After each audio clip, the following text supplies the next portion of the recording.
Okay, welcome back. I hope you enjoyed the fantastic lunch. I was impressed the way it was presented. It was very tasty as well, but it was very well presented, and especially the desserts. So for that, if you agree with me, let's give a round of applause to Kami, who selected this.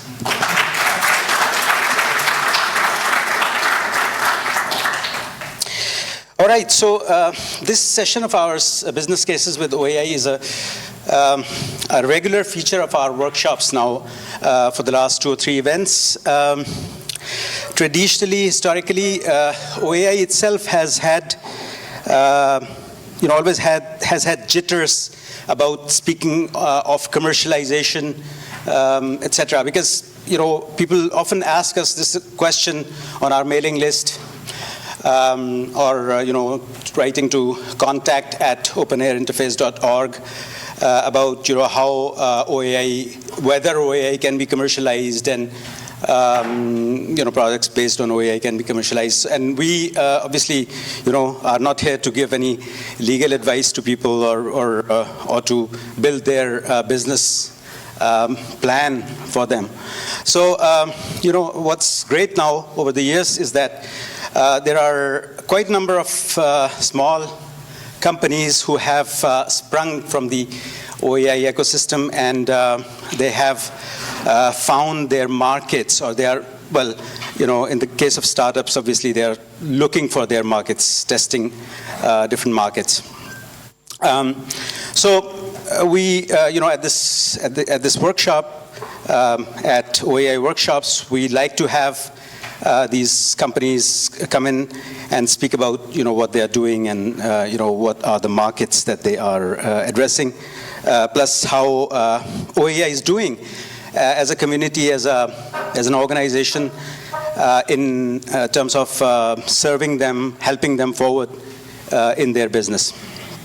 So there's quite a lot of diversity here among the companies that we have. So let me call Bartolo, who's the CTO of Firecell, and Cédric, who's the Chief Innovation Officer. They're going to speak about deploying private 5G with OAI. One thing that I always find incredible about Firecell, and I don't know how you do it, whether it's Claude or you, but everybody knows about Firecell wherever you go. It's a very well-known company. So fantastic job there, and please. Okay.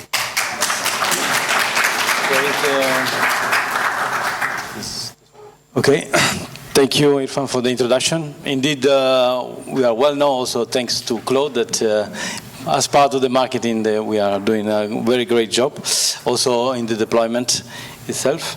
So let's see if this one is going to work. Yeah. So the objective of Firecell is to bring OpenAirInterface to the next level, to be from a research project to a deployment project, so that we can deploy the solution for the customer that are willing to use 5G in a private environment.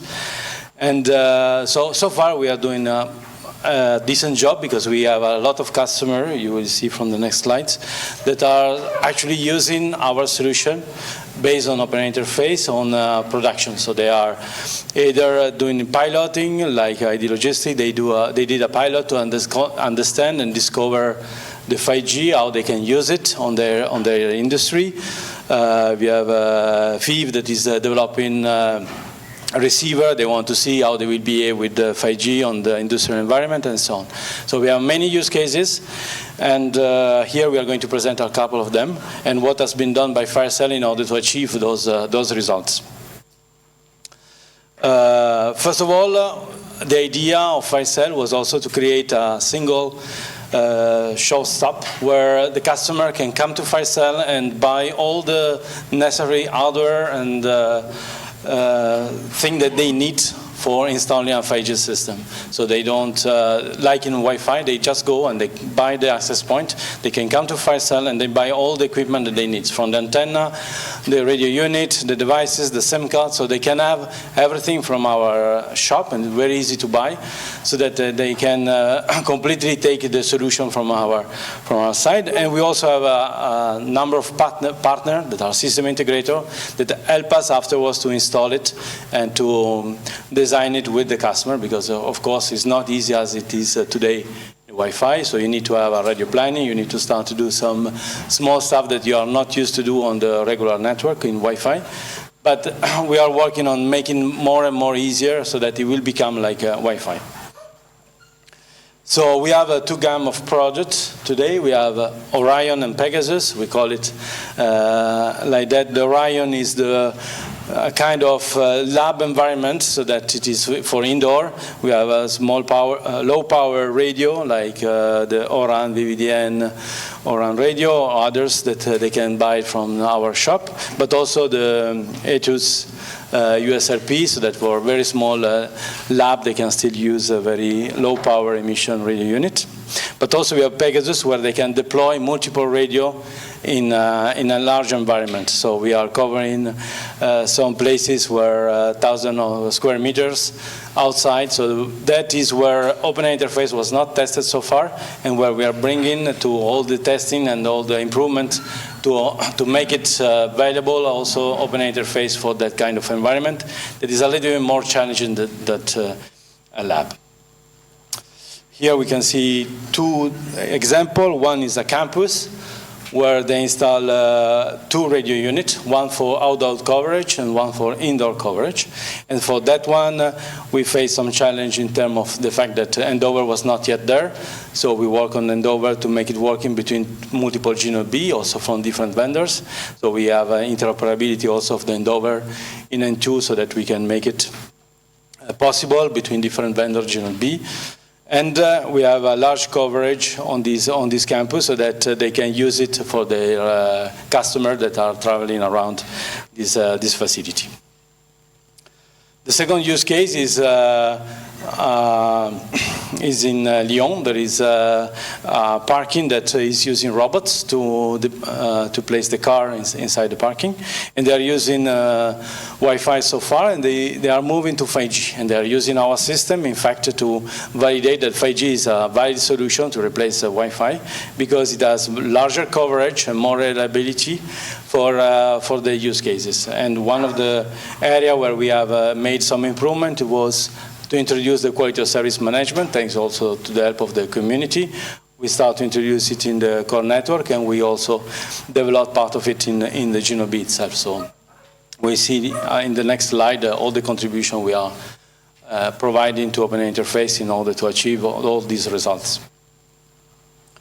In fact, in this slide, we briefly go to the different, the main topic we addressed in the last 2 years in order to make it a solution that can be deployed. First of all, we work on the quality of services, because this is one of the biggest advantages to have a 5G network, is to have quality of services, and we have deployed on the customer premises where they can demonstrate that using the quality of service they can prioritize streams, and they can prioritize the stream that they like to be always present in with the UE.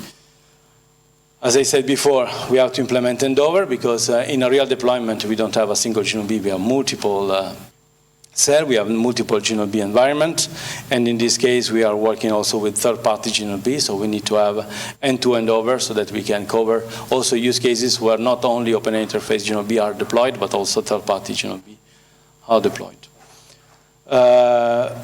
In particular for France deployment, there is a regulation that requests to have a specific TDD pattern that is the one that is similar to the 4G, so that they reduce the interference with the existing deployment.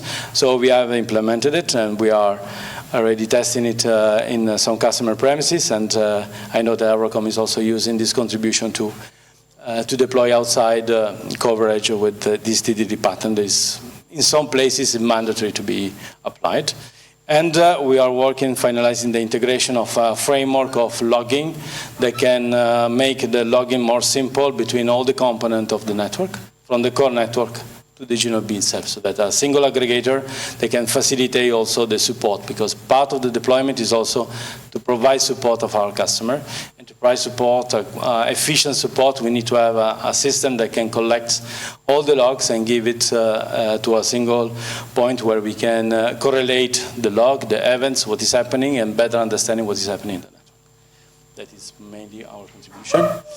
The next slide I will call my colleague Cédric, that is going to illustrate the Geo5G. Thank you. Thank you. So I'm going to talk about the Geo5G, so the geolocalization for 5G system. So that was a project we started something like 2 years or 3 years ago, something like that, with Florian, with Adil. So most said that is not here. No, maybe not. And so, so it was really a long-term, long-term project. You know, just to bring Geo5G. There's many things that need to be done in order to have geolocalization in a 5G system. That was not an easy job, but we are going to be able to show you a first step and a first achievement for this project. So first of all, why Firecell were interested in Geo5G? Because definitely there's plenty of different use cases. We just discovered, as soon as you go to Industry 4.0, people also need to know, okay, where are the different UE? And so we just discovered, and we've got different projects. For instance, we've got a project with a company who do screwdrivers, you know, real tools, you know, the real stuff that you can find in industry, so the big one. And so they need to be able to geolocate the different assets because they want to know where they are in the industry, in the localization. They also want to be able to activate and deactivate the screwdriver because sometimes if you are not close to the car where you're supposed to use it, okay, the screwdriver should be off, and then it's on when you're close to the car where you're supposed to do things. At the same time, you need to do something like 20, for instance, with the screwdriver, you're supposed to use it 20 times. So we are going to record this 20 times thanks to Geo5G. We know that, thanks to 5G, we know that this activity has been done at that particular location. So it's very important in terms of quality. You know, if you want to follow the quality of your system and your procedure, this is something very important. So this is one use case with a real guy, but we've got plenty of them. We've got worker security. People want to know where people are. We've got AGV, sometimes AGV, where AGV are. I don't know. There's hundreds of things. Each time we discuss with Industry 4.0, they come and say, okay, definitely the geolocalization is an important feature for us. So what we've done and what are the contributions for OAI? So this is really a community activity. So it's Firecell, it's Eurecom, and there is something, I don't know how many people has been involved in that project, but maybe, I don't know, 10 or 20, not 20, but at least 10 people, 10 developers has been involved in that project in the different parts, because we cover all the different parts of the 5G system, so the 5G RAN to the 5G core. And so there is, for instance, the NRPPA protocols that need to be implemented in order to send all the message in the different part of the 5G system. And we've got a new box, which is the LMF box. So I think most of the people, or some of the people know this LMF. It was in Ericsson's presentation, but this is a new box for localization management, it's a location management function in the 5G core.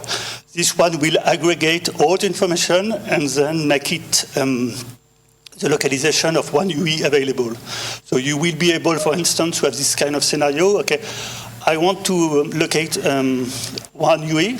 So you can say, okay, activate the geolocalization for that particular UE, and then give me the different coordinate of this particular UE. So this is a HTTP request. So it will become very easy to locate your UE within this 5G system. So this one is in OAI. It has been contributed in OAI, and so what you're going to be able to see in, I don't know, 1 hour after this meeting. So we've done a test bed here. So in this test bed, there is 3 RUs, so in Eurecom, and we've got one experimentation area, which is a terrace where people can walk. And so there is one RU which got 4 antenna, and the 2 other RU got 2 antenna. And so we use, we are going to, in the demo, we are going to use cross-call devices, but we want to add and make some, the screwdriver guys will come and test the localization here. And there's people also who are trying also to push 5G tag and try to do some localization 5G hat. So it will start to become kind of a test environment for this geolocalization. Cédric, 3 minutes, please. Okay. And so this is the first step, so you will show it. But next week, we're going to start with Airbus. So within a real Airbus place, we have set up a 5G network using OAI, and we are going to make some asset geolocalization in Airbus. So this is ongoing in Q4 of this year. And then we will go for Stellantis, which is a car manufacturer, and do exactly the same experimentation. So in a real industrial environment. And so this is just for you, just to see the demo. So you can see Adil. So it's not moving currently, as you can see. And if the video, yeah, it's starting, and so you can see. And so you will be able to track. So here I'm able to track Adil and know exactly where Adil is. And maybe you can, I don't know, draw a square and circle and everything. So thank you.